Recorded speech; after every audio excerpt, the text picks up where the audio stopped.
ಕರ್ನಾಟಕ ಸರ್ಕಾರವು ಇತ್ತೀಚೆಗೆ ಹೊರಡಿಸಿದ ಮಾರ್ಗಸೂಚಿಗಳ ಪ್ರಕಾರ ಗೃಹಲಕ್ಷ್ಮಿ ಯೋಜನೆ ಫಲಾನುಭವಿಗಳ ಹೆಸರು ಈ ಕೆಳಗೆ ದಾಖಲಾತಿಗಳಲ್ಲಿ ಒಂದೇ ಆಗಿರಬೇಕು: ಆಧಾರ್ ಕಾರ್ಡ್, ಪಡಿತರ ಚೀಟಿ ಮತ್ತು ಬ್ಯಾಂಕ್ ಪಾಸ್ಬುಕ್.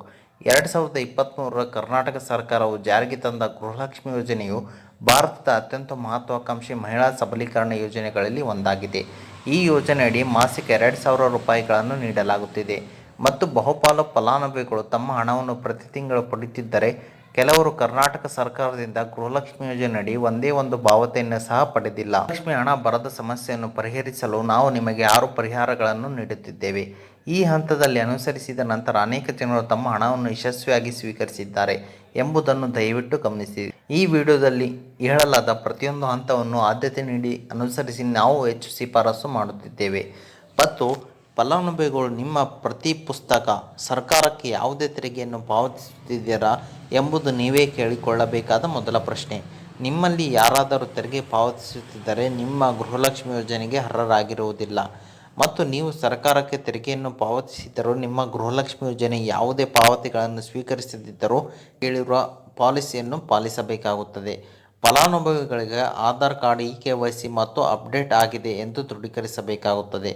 ಮತ್ತು ಏಕೆಂದರೆ ಗೃಹಲಕ್ಷ್ಮಿ ಯೋಜನೆಯ ಹಣವನ್ನು ನೇರ ಲಾಭ ವರ್ಗಾವಣೆ ಮೂಲಕ ವರ್ಗಾಯಿಸುತ್ತದೆ ಮತ್ತು ಆಧಾರ್ ಕಾರ್ಡ್, KYCಯಲ್ಲಿ ಯಾವುದೇ ಸಮಸ್ಯೆಗಳಿದ್ದರೆ ಅದು ಪಾವತಿ ವೈಫಲ್ಯಗಳಿಗೆ ಕಾರಣವಾಗಬಹುದು. ಮತ್ತು ಈ ಸಮಸ್ಯೆಯನ್ನು ಪರಿಹರಿಸಲು ನಿಮ್ಮ ಹತ್ತಿರದ ಬೆಂಗಳೂರು ಗ್ರಾಮ ಮತ್ತು CSC ಕೇಂದ್ರಗಳಿಗೆ ಭೇಟಿ ನೀಡಿ ಮತ್ತು ನಿಮ್ಮ ಆಧಾರ್ KYCಯನ್ನು ಅಪ್ಡೇಟ್ ಮಾಡಿಕೊಳ್ಳಬೇಕಾಗುತ್ತದೆ. ಮತ್ತು ಪಡಿತರ ಚೀಟಿ, APL, BPL ಮತ್ತು ಅಂತ್ಯೋದಯ ಕಾರ್ಡ್ ಸಕ್ರಿಯವಾಗಿದೆ ಮತ್ತು ನಿಷ್ಕ್ರಿಯವಾಗಿದೆ ಎಂದು ಗುರುತಿಸಲಾಗಿಲ್ಲ ಪರಿಶೀಲಿಸಲು ಬಹಳ ಮುಖ್ಯ. ಹೆಚ್ಚುವರಿಯಾಗಿ, ಪಡಿತರ ಕಾರ್ಡ್ KYC ನವೀಕೃತವಾಗಿದೆ ಎಂದು ಖಚಿತಪಡಿಸಿ. ನೀವು ಹಲವಾರು ತಿಂಗಳುಗಳಿಂದ ಪಡಿತರವನ್ನು ಸಂಗ್ರಹಿಸದಿದ್ದರೆ ಅದು ನಿಷ್ಕ್ರಿಯ ಎಂದು ಗುರುತಿಸಲ್ಪಡುವ ಸಾಧ್ಯತೆ ಇದೆ. ಪ್ರತಿ ತಿಂಗಳು ನೀವು ಪಡಿತರವನ್ನು ಸಂಗ್ರಹಿಸುವ ಅಂಗಡಿಯಲ್ಲಿ ವಿಚಾರಿಸುವ ಮೂಲಕ ನಿಮ್ಮ ಪಡಿತರ ಚೀಟಿ KYC ಸ್ಥಿತಿಯನ್ನು ಪರಿಶೀಲಿಸಿ. ಪರ್ಯಾಯವಾಗಿ, ಕೆಳಗೆ ನೀಡಲಾದ ಲೇಖನದಲ್ಲಿ ವಿವರಿಸುವ ಹಂತಗಳನ್ನು ಅನುಸರಿಸುವ ಮೂಲಕ ನೀವು ಕೆಲವು 2 ನಿಮಿಷಗಳಲ್ಲಿ ಆನ್ಲೈನ್ನಲ್ಲಿ ಪಡಿತರ ಕಾರ್ಡ್ ಸ್ಥಿತಿಯನ್ನು ತ್ವರಿತವಾಗಿ ಪರಿಶೀಲಿಸಬಹುದು. ಈ ಹಿಂದೆ ಪಡಿತರ ಚೀಟಿಯಲ್ಲಿ ಕುಟುಂಬದ ಮುಖ್ಯಸ್ಥರು ಕುಟುಂಬದ ಗಳಿಕೆಯ ಸದಸ್ಯರಾಗಿದ್ದರು ಮತ್ತು ಈಗ ಮಹಿಳೆಯನ್ನು ಕುಟುಂಬದ ಮುಖ್ಯಸ್ಥರನ್ನಾಗಿ ನೇಮಿಸುವುದು ಕಡ್ಡಾಯವಾಗಿದೆ. ಪಡಿತರ ಚೀಟಿಯಲ್ಲಿ ಗೃಹಲಕ್ಷ್ಮಿ ಫಲಾನುಭವಿಯನ್ನು ಕುಟುಂಬದ ಮುಖ್ಯಸ್ಥರಾಗಿ ಆಯ್ಕೆ ಮಾಡಲಾಗಿದೆ ಮತ್ತು ಅವರ ಹೆಸರು ಮೊದಲನೇ ಸ್ಥಾನದಲ್ಲಿದೆ ಎಂದು ಪರಿಶೀಲಿಸಿ. ಯಾವುದೇ ಹೊಂದಾಣಿಕೆಗಳ ಅಗತ್ಯವಿದ್ದರೆ ನಿಮ್ಮ ಹತ್ತಿರದ CSC ಕೇಂದ್ರ ಮತ್ತು ನೀವು ಮಾಸಿಕ ಪಡಿತರವನ್ನು ಸಂಗ್ರಹಿಸುವ ಅಂಗಡಿಗೆ ಭೇಟಿ ನೀಡುವ ಮೂಲಕ ನೀವು ಕುಟುಂಬದ ಮುಖ್ಯಸ್ಥರನ್ನು ಬದಲಾಯಿಸಬಹುದು. ಕರ್ನಾಟಕ ಸರ್ಕಾರವು ಇತ್ತೀಚೆಗೆ ಹೊರಡಿಸಿದ ಮಾರ್ಗಸೂಚಿಗಳ ಪ್ರಕಾರ ಗೃಹಲಕ್ಷ್ಮಿ ಫಲಾನುಭವಿಗಳ ಹೆಸರು ಮತ್ತು ಅವರ ಆಧಾರ್ ಕಾರ್ಡ್ ಮತ್ತು ರೇಷನ್ ಕಾರ್ಡ್ ಮತ್ತು ಬ್ಯಾಂಕ್ ಪಾಸ್ಬುಕ್ನಲ್ಲಿ ಒಂದೇ ಆಗಿರಬೇಕು. ಉದಾಹರಣೆ, ಆಧಾರ್ ಕಾರ್ಡ್ ನಿಮ್ಮ ಹೆಸರು.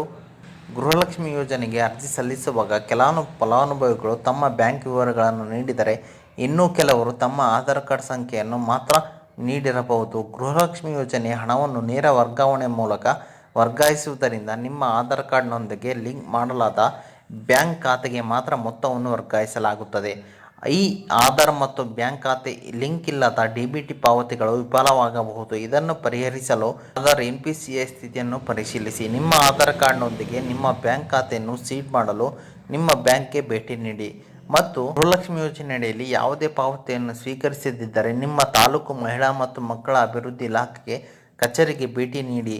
ಇದು ಇವತ್ತಿನ ಒಂದು ಹೊಸ ಅಪ್ಡೇಟ್ ಆಗಿದೆ. ಈ ಅಪ್ಡೇಟ್ ನಿಮ್ಗೆ ಇಷ್ಟ ಆಗಿದೆ ಅಂತ ತಿಳ್ಕೊಂಡಿದ್ದೀನಿ. ಈ ಅಪ್ಡೇಟ್ ನಿಮ್ಗೆ ಇಷ್ಟ ಆದರೆ ಸಣ್ಣದೊಂದು ಲೈಕ್ ಮಾಡಿ, ಶೇರ್ ಮಾಡಿ, ಕಮೆಂಟ್ ಮಾಡಿ ಮತ್ತು ಇದೇ ರೀತಿಯಾಗಿ ಹೆಚ್ಚಿನ ಮಾಹಿತಿಗಾಗಿ ನಮ್ಮ ಚಾನಲನ್ನು ಸಬ್ಸ್ಕ್ರೈಬ್ ಮಾಡಿಕೊಳ್ಳಿ ಸ್ನೇಹಿತರೆ.